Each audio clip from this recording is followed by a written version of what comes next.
नमस्कार मित्रों, मेरे प्यारे सुधी विद्यार्थियों।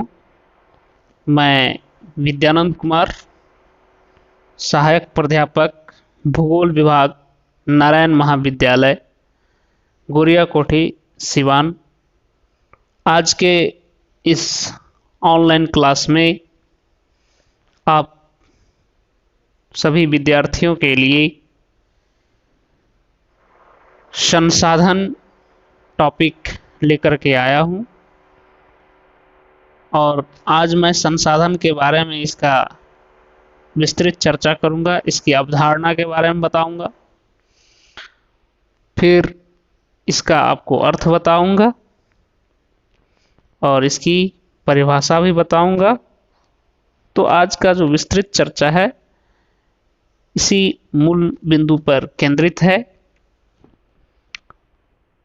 यह जो टॉपिक है यह स्नातक द्वितीय खंड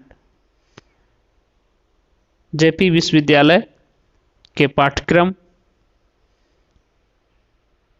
से लिया गया है। यह भूगोल विषय का एक टॉपिक है जो कि पेपर 4 के अंतर्गत यूनिट 4 में दिया हुआ है।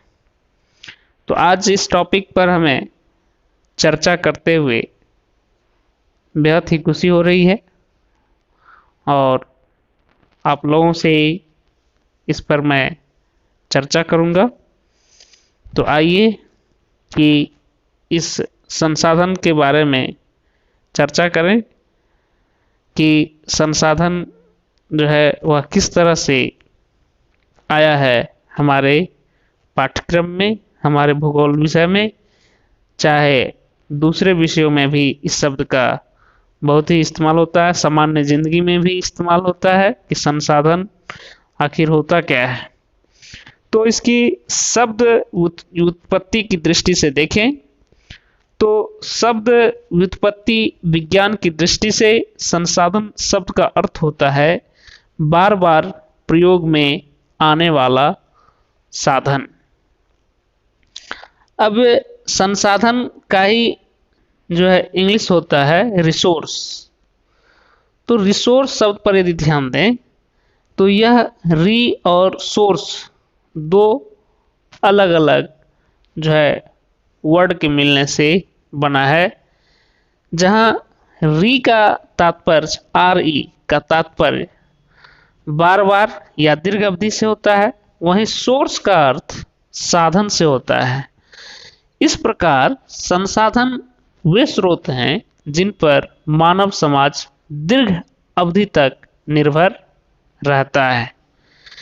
अब इसी शब्द को यदि हम देखें समाज विज्ञान कोश में, इंसाइक्लोपीडिया ऑफ सोशल साइंसेस में, तो इसके अनुसार संसाधन मानवीय पर्यावरण में वे पहलू हैं जिनके द्वारा मनुष्य की आवश्यकताओं की पूर्ति में सुविधा होती है तथा सामाजिक उद्देश्यों की पूर्ति होती है।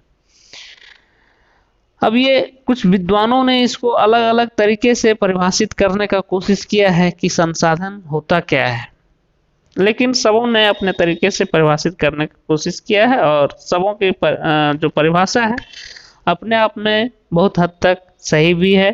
तो इसमें हम चर्चा करते हैं सबसे पहले जिम्मरमैन।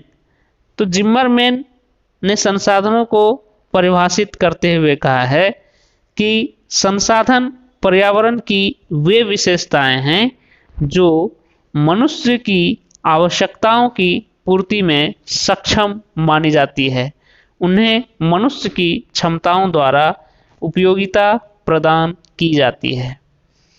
तो ये जिम्मरमैन महोदय का परिभाषा था। एक दूसरा जो विद्वान है वह है जेम्स फिशर। तो जेम्स फिशर ने भी संसाधन को परिभाषित करते हुए कहा है कि संसाधन वह कोई भी वस्तु है जो मानवीय आवश्यकताओं और इच्छाओं की पूर्ति करता है। अब ये मुख्य रूप से मैं दो विद्वानों का परिभाषा लिया यहाँ पर, ऐसे और भी विद्वानों ने परिभाषित करने का प्रयास किया है। तो यहाँ पर जो बातें हैं संसाधन के संबंध में, किन्हीं निश्चित उद्देश्यों की पूर्ति के लिए जो भी साधन या उपाय काम में लाए जाते हैं वे संसाधन कहलाते हैं। इनमें स्वयं मानव द्वारा अवसर का लाभ उठाने की क्षमता तथा स्वयं को कठिनाइयों से बाहर निकाल लेने की क्षमता भी सम्मिलित है। कोई भी वस्तु, पदार्थ या तत्व तभी संसाधन कहलाता है जब उसमें मनुष्य की आवश्यकता पूर्ति तथा कार्य सिद्ध करने या लाभ प्रदान करने की क्षमता निहित होती है। इस दृष्टि से स्वयं मानव भी एक संसाधन है, बल्कि यह कहना उपयुक्त होगा कि समस्त संसाधनों में मानव सर्वोपरि है।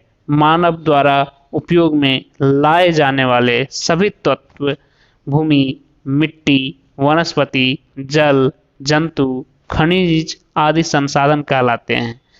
संसाधन मानव की आवश्यकताओं की पूर्ति करते हैं, संपूर्णतः अथवा अंशतः, तथा मानव कल्याण करते हैं।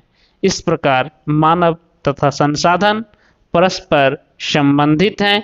यद्यपि पर्यावरण में हजारों प्राकृतिक तत्व मौजूद हैं, किंतु वे सभी सच्चे अर्थों में संसाधन नहीं हैं।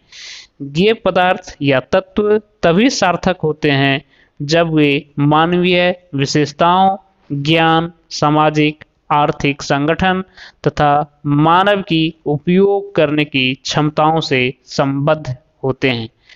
कोई भी पदार्थ जिसे इस प्रकार रूपांतरित या संशोधित किया जा सके कि वह अधिक मूल्यवान और उपयोगी बन जाए, उसे संसाधन कहा जाता है। संसाधनों के मूर्त तथा अमूर्त, टेंजेबल एंड इंटेंजेबल, दोनों पहलू होता है। जैसे कोयला, लोहा, पेट्रोलियम, तांबा, लकड़ी आदि पदार्थ मूर्त वस्तुएं हैं। ये संसाधन के रूप में महत्वपूर्ण हैं। दूसरी ओर ज्ञान, स्वास्थ्य, सामाजिक संगठन, राजनीतिक स्थिरता, स्वतंत्रता, विवेकपूर्ण नीतियां आदि भी संसाधनों की श्रेणी में आते हैं, जो अमूर्त रूप में होता है, क्योंकि ये मानव की आवश्यकताओं तथा महत्वाकांक्षाओं की पूर्ति करते हैं तथा उसके विकास में योगदान देते हैं। जिमरमैन ने संसाधनों की परिभाषा देते हुए तीन पहलुओं पर जोर दिया था। पहला था कि वह वस्तु जिस पर मानव निर्भर है। दूसरी बात बताया कि वह वस्तु जिससे मनुष्य की आवश्यकताओं की पूर्ति होती है। और तीसरी बात उसने बताया कि मानव की अवसर का लाभ उठाने की शारीरिक तथा बौद्धिक क्षमता। तो ये उन्होंने संसाधनों के बारे में जो है वो परिभाषित करते हुए तीन पहलू पर जो है जोर दिया था। जिमरमैन फिर कहता है कि संसाधन होते नहीं हैं, बनते हैं। Resource are not, they become. तो इस तरह से संसाधन के बारे में हमने जाना कि किस तरह से अलग अलग विद्वानों ने इसको परिभाषित करने का प्रयास किया। इस प्रकार कोई भी वस्तु जो मानव की आवश्यकता की पूर्ति का कार्य करती है, संसाधन बन जाती है। उदाहरण के तौर पर कोयला अपनी आकृति, रंग, गठन या न्यूनता के कारण संसाधन नहीं होता, बल्कि ऊर्जा देने के कारण संसाधन बनता है। प्रागैतिहासिक काल में मानव को भूमि में दबे हुए विशाल खनिज भंडारों का ज्ञान नहीं था। उसे इन पदार्थों का प्रयोग करना नहीं आता था, तब यह खनिज संसाधन नहीं थे। किंतु आधुनिक मानव ने इन्हीं खनिजों के बल पर अद्भुत कार्य किए। आज इन्हीं खनिजों को संसाधन कहा जाता है, क्योंकि ये मानव की आवश्यकताओं की पूर्ति करती है। तो संसाधन, इस प्रकार संसाधन जो है वह क्या होता है, एक कार्य फंक्शन है। संसाधनों का यह कार्यात्मक तथा संक्रियात्मक पहलू बहुत ही महत्वपूर्ण होता है।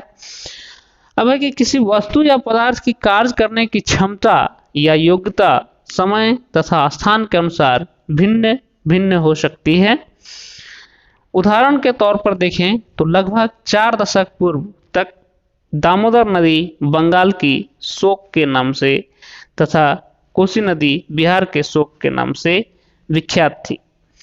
इसी प्रकार संयुक्त राज्य अमेरिका की टेनेसी तथा चीन की ह्वांगहो नदी भी भयंकर बाढ़ों के लिए कुख्यात थी, किंतु जब नियोजन द्वारा इन नदियों पर विशाल बांध बनाकर इनसे जल, विद्युत, सिंचाई, परिवहन तथा अन्य सुविधाएं विकसित कर ली गईं, तब यही नदियां उन देशों के लिए संसाधन बन गई, क्योंकि उन्होंने कार्य दक्षता के गुण की प्राप्ति कर ली।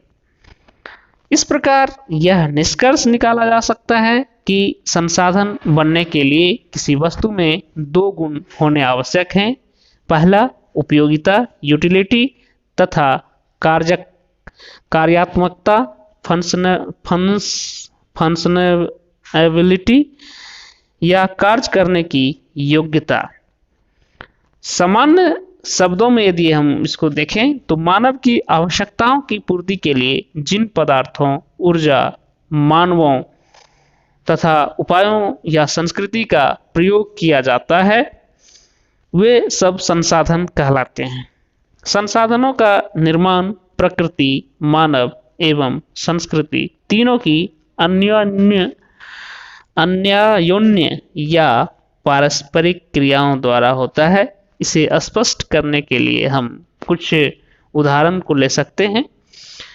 पहला जैसे हम ले सकते हैं, भूमि पर जब कृषि की जाती है या इसका प्रयोग विनिर्माणी उद्योगों की स्थापना के लिए किया जाता है अथवा इस पर सड़कें तथा रेल मार्ग बिछाई जाती हैं, तभी यह एक संसाधन बनती है। दूसरा हम उदाहरण के तौर पर ले सकते हैं कि मिट्टी भी एक संसाधन है, क्योंकि यह फसलों को उगाने का माध्यम है। इसमें प्राकृतिक वनस्पति भी उगती है। मिट्टी की उर्वरता उसका सबसे महत्वपूर्ण गुण है। तीसरा हम उदाहरण ले सकते हैं, कुएं, तालाब, नदियां, झीलें, सागर तथा महासागर विभिन्न जल शक्ति राशियां हैं। कुओं और तालाबों से घरेलू सिंचाई एवं औद्योगिक कार्यों के लिए जल प्राप्त किया जाता है।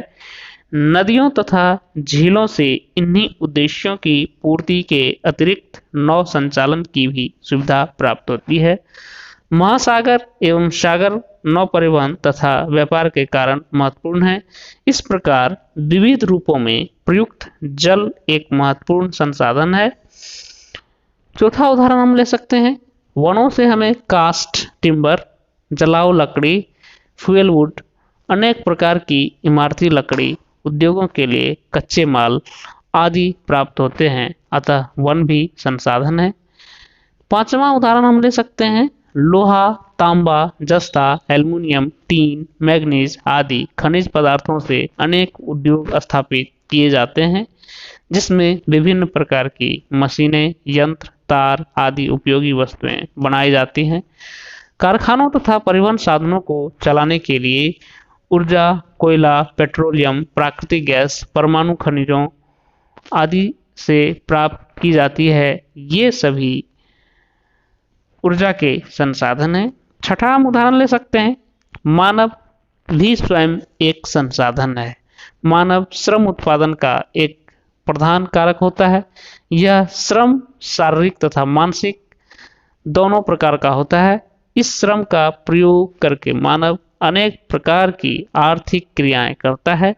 किसी प्रदेश या देश की जनता की शारीरिक एवं मानसिक क्षमता के योग को उस प्रदेश या राष्ट्र की मानवीय शक्ति कहा जाता है।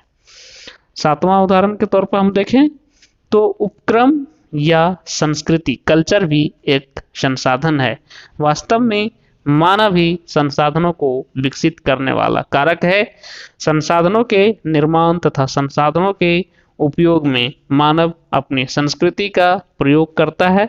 संस्कृति के अंतर्गत मानव का ज्ञान, दक्षताएं, औजार, यंत्र, संचार तथा परिवहन के साधन, सामाजिक संस्थाएं, आर्थिक प्रणालियां आदि सम्मिलित हैं। मानव अपने सांस्कृतिक विकास के स्तर के अनुरूप ही किसी क्षेत्र या प्रदेश के संसाधनों का विकास करता है।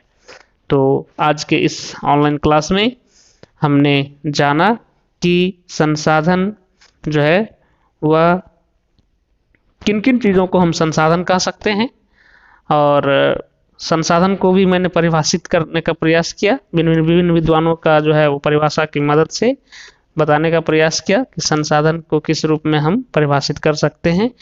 संसाधन का जो अवधारणा है वह भी स्पष्ट हो गया अलग अलग उदाहरणों के द्वारा, और इस तरह से जो है पूरी बात मुझे लगता है कि आप तक मैं पहुंचा दिया हूं कि संसाधन किस प्रकार हमारे लिए महत्वपूर्ण है। यह भी बात इसमें बहुत हद तक उभर करके सामने आई। तो आज का क्लास के लिए इतना ही। फिर मैं जब मिलूँगा नए टॉपिक के साथ, तब तक के लिए आप स्वाध्याय कीजिए और अपना नए नए टॉपिक को भी पढ़ते रहिए। धन्यवाद।